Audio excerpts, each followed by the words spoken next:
반갑습니다. 여러분, 프로토 교수입니다. 스포츠 모든 경기를 매일 분석 및 조합픽 공유 중에 있습니다. 영상에 공개되지 않는 정보들도 정보방에 입장하시면 확인하실 수 있으니 참여를 희망하시는 분들은 영상 하단 고정 링크를 통해서 아무 조건 없이 자유롭게 참여가 가능하니 많은 참여 부탁드리겠습니다. 또한 가족방 참여 시 초보 베터 분들을 위한 소정의 베팅 지원금까지 제공 중입니다. 훌륭한 분석과 조합픽까지 매일 제공 중이니 서둘러 하단 고정 댓글 누르신 후 연결되는 페이지 한번 더 클릭하시고 채팅 걸어주시면 상세하게 안내 도와드리겠습니다. 첫 번째 경기는 풀럼 대 리즈 한번 살펴보겠습니다. 풀럼은 제로톱으로 선발 출전한 다니엘 제임스가 맨유 시절의 움직임을 보여주며 최전방 공격을 이끌었는데 웨일스 국대 동료인 해리 윌슨과의 시너지가 좋았다. 남은 시즌에도 웨일스 듀오와 더불어 솔로몬과 윌리안 등이 공격을 이끌 것입니다. 리즈는 아담스의 장기 이탈 속에 로카가 중원에 나서고 있지만 아담스의 공백이 느껴지는 최근인데 맥케니가 더 수비 진영을 보호해야 합니다. 리즈는 모레노와 해리슨, 루터 등을 앞세워 꾸준히 골이 나오고 있습니다. 그러나 최근 4경기 중 3경기에서 사실점 이상하는 등 수비진의 안정감이 없습니다. 워버의 부상 공백 속에 코호와 쿠퍼 등이 중앙 수비로 나섰지만 상대의 공세에 무너지는 상황이 많았다. 윌슨과 레이드, 제임스 등이 빠른 발로 상대 수비 라인을 공략할 것이고 팔리냐의 안정적인 중원 장악이 있을 풀럼이 연승에 성공할 것입니다. 두 번째 경기는 브렌트포드 대 아스톤 한번 살펴보겠습니다.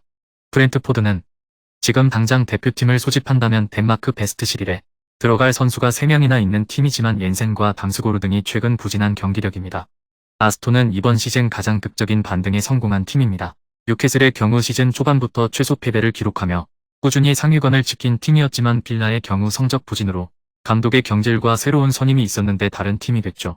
승부사 홀렌 로페테기가 감독으로 부임한 후 팀의 체질 개선에 성공해 이제는 유럽 배항전 진출을 노리고 있습니다. 14골을 기록한 올리 와킨스는 리그 득점 6위까지 올라왔고 루이즈와 램지의 중원 경쟁력도 대단하죠.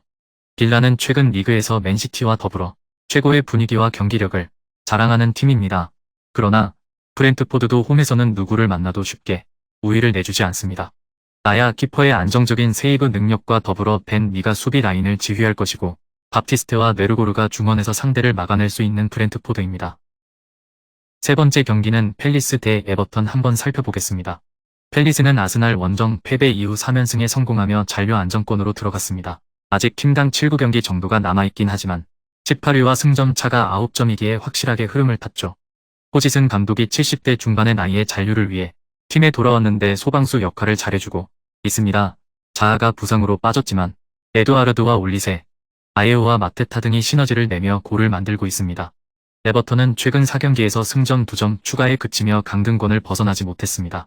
첼시와 토트넘 등을 상대로 승점을 따내며 중위권 추격을 노렸지만 풀럼전 패배가 컸죠.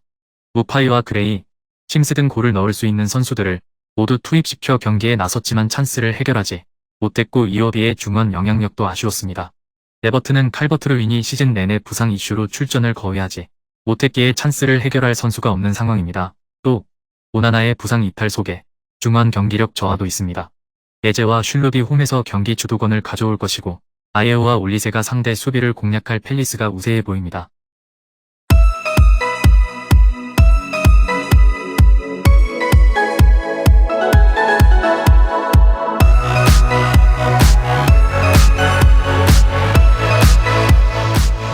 네 번째 경기는 레스터 대 울버햄튼 한번 살펴보겠습니다. 레스터는 4연패의 부진에 빠지며 강등권에서 빠져나오지 못하고 있습니다. 로저스 감독을 경질하는 강수를 두며 분위기 전환을 노렸지만 효과를 보지 못했습니다. 이번 시즌 이후 빅클럽 이적이 유력하다는 기사가 연일 나오는 메디슨과 카스타뉴 등이 측면에서 활발하게 공격을 이끌고 있지만 다카와 바디 등 최전방 공격수들의 마무리가 아쉽습니다. 또 틸레만스의 장기 이탈 속에 중원 경기력 저하가 큽니다.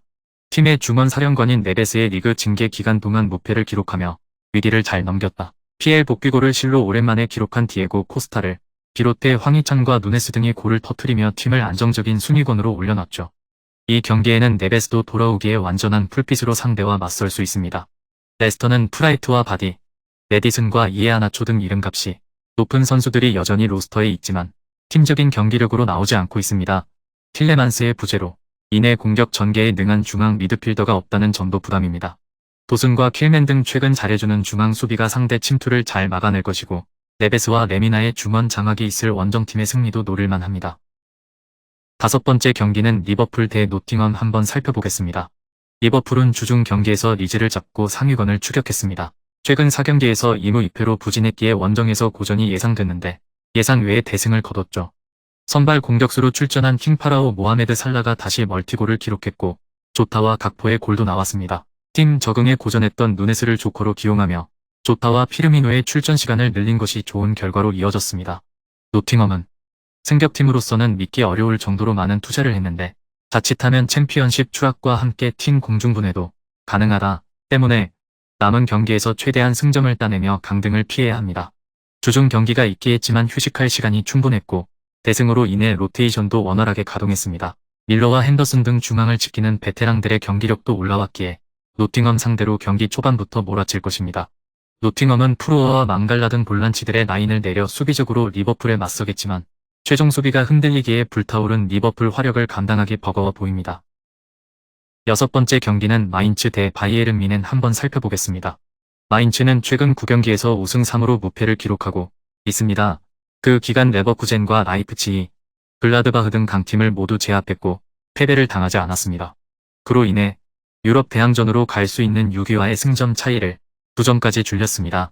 아우르크와 오니시우 등 전방 공격진들의 안정적인 문전 마무리 외에도 마틴스와 스테치, 이재성과 코흐 등 중앙 미드필더들이 최고의 경기력을 자랑하고 있습니다. 뮌헨은 최근 사디오 마네가 사내를 폭행하며 징계를 받는 등 어수선한 분위기였고 챔스에서도 준결승에 가지 못했지만 리그 우승을 위한 선수들의 동기부여는 확실하죠. 푸엘의 지도 아래 사내와 코망, 그나브리가 공격을 주도하고 있고 킴미히와 고레츠카의 중원 장악도 여전합니다. 이번 라운드 결과에 따라 도르트문트에게 다시 1위 자리를 내줄 수도 있기에 선수들의 집중력이 크게 올라갈 것입니다.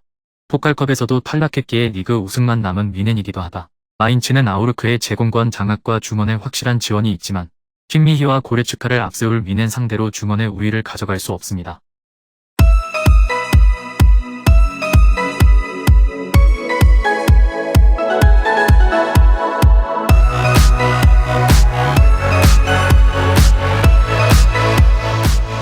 일곱 번째 경기는 보훔 대 볼프스부르크 한번 살펴보겠습니다. 보훔은 지난 라운드에서 우니온에 패하지 않았습니다. 상대가 리그 3위였고 원정이었기에 고전이 예상됐지만 중앙 미드필더로 나선 슈페거의 골로 귀중한 승점 1점을 따냈습니다. 그러나 강등으로 가는 17위와 승점 차가 3점에 불과한 상황으로 남은 일정에서 최대한 승점을 따내야 합니다.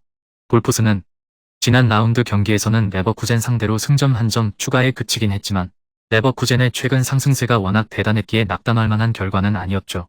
요나스 빈과 카민스키, 발드슈미트 등 골 결정력 좋은 공격수들이 질비하고 은메차는 중원에서 팀을 잘 이끌고 있습니다.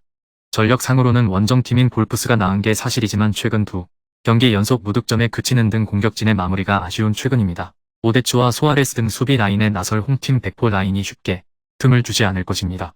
볼프스 역시 안티아데지와 아사노를 앞세워 골을 노릴 홈팀 공격진을 저지하기 위해 중앙에 라인을 올릴 수 없고 두 팀이 승부를 가리지 못할 가능성도 있습니다. 마지막 여덟 번째 경기는 호펜하임 대 쾰른 한번 살펴보겠습니다. 호펜하임은 지난 라운드에서 뮌헨에 패하지 않았습니다.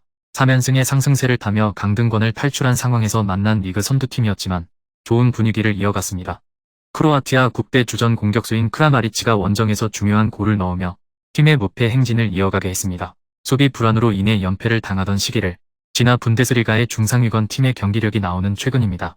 쾰른은 시즌 중반 센터백 킬리안의 경기력 저하와 함께 팀의 위기가 찾아왔었는데 사복과 히버, 헥터 등이 수비 라인을 잘 지탱하며 반등을 이뤄냈습니다. 쾰른도 4월에 들어와 무패를 달리고 있긴 하지만 원정 경기력은 확실히 기복이 있습니다.